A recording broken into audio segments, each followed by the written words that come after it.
You think moving abroad together will be the adventure of your lifetime. It's about what each of you expect to get out of this move, and just as importantly, what you are terrified of losing. Getting your personal and shared goals on the table is the foundation for everything. If one of you is way more excited than the other, that's a huge red flag you need to deal with now and not when you are jet lagged and homesick. The second, fight on a global scale all those little roles and routines you have, get ready to toss them in a blender.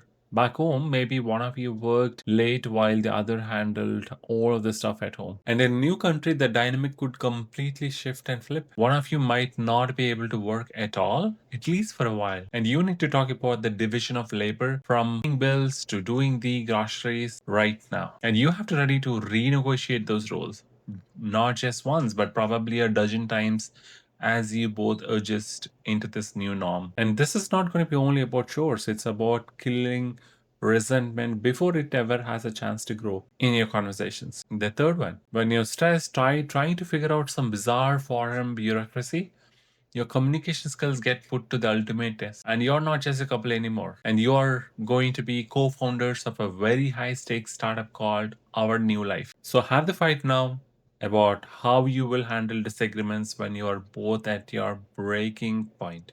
And when you're both feeling like probably idiots because you can't speak the language, how will you have each other's back instead of pointing fingers? Just admitting that you will both have meltdowns and agreeing on a basic game plan can literally save your relationship when things go wrong. And the fourth one, going abroad can be incredibly lonely, and it's almost a guarantee that one of you will adapt faster, leaving the other feeling homesick, isolated, or just completely overwhelmed.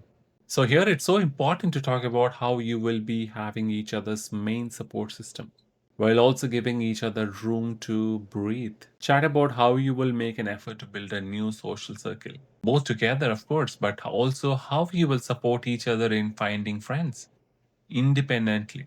And this fight is about accepting that you will be on different pathway, both emotional journeys, and also promising to be patient and kind through all the obstacles that you are going to face, both the ups and downs.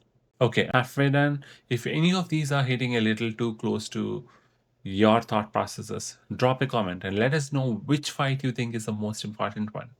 And if you are able to relate to the content that I'm speaking today, please take a second to hit the subscribe button. Fifth one, this is it, the big one. You have to sit down and have a brutally honest money fight. Make a super detailed budget, not just for the move itself, but for your new day to day life as well, because the expenses are going to be different than what you might have experienced at home versus the new country. How are you going to handle joint accounts with currency conversions and annoying transfer fees? And what's the plan if the partner who was supposed to land a job can't find a one? Does the other person support them? And for how long? And yes, you even need to talk about an emergency fund and maybe even a breakup fund, a separate stash of cash in case the absolute worst happens after you move to a different country. It kind of an awkward, it's going to be more like a plan B, but total financial transparency is the one thing you can't afford to skip. And the sixth one, moving into new country is not just about swapping apartments. It's entirely stepping into a new culture. So you need to discuss how you're going to tackle learning the language, probably, and getting used to new social rules as well. And one of you might blend in faster, especially if they're working with locals every single day. And that can cause a real shift in your identity and in your relationship dynamics as well. And this fight is about making a pact to be a team against culture shocks, facing the language barriers. It could be about accents.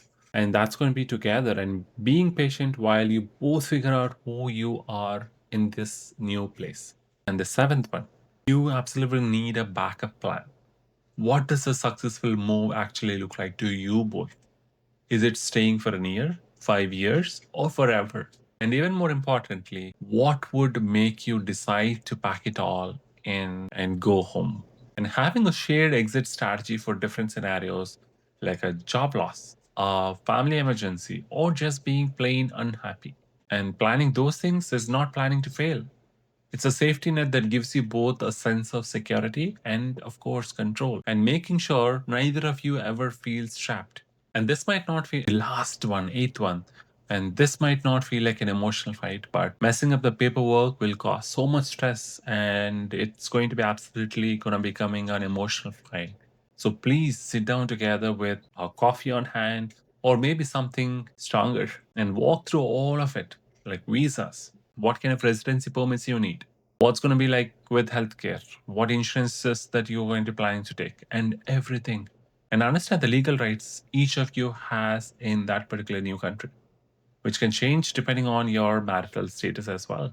It's fine to divide and conquer the task, but making sure you are both fully in the loop on the entire process makes you a much stronger couple working like a team. Look, having these eight fights about isn't about looking for trouble. It's about preventing it, right? So you always need to have a plan A and B as well. And by dividing these tough conversations now, you are building a powerful foundation of trust and communication. And you are stress testing your relationship in a safe environment so you can face the real challenges of life abroad, not as individuals, but as a team that's already been through the process. The move itself is easy part. The real adventure is the one you choose to take together.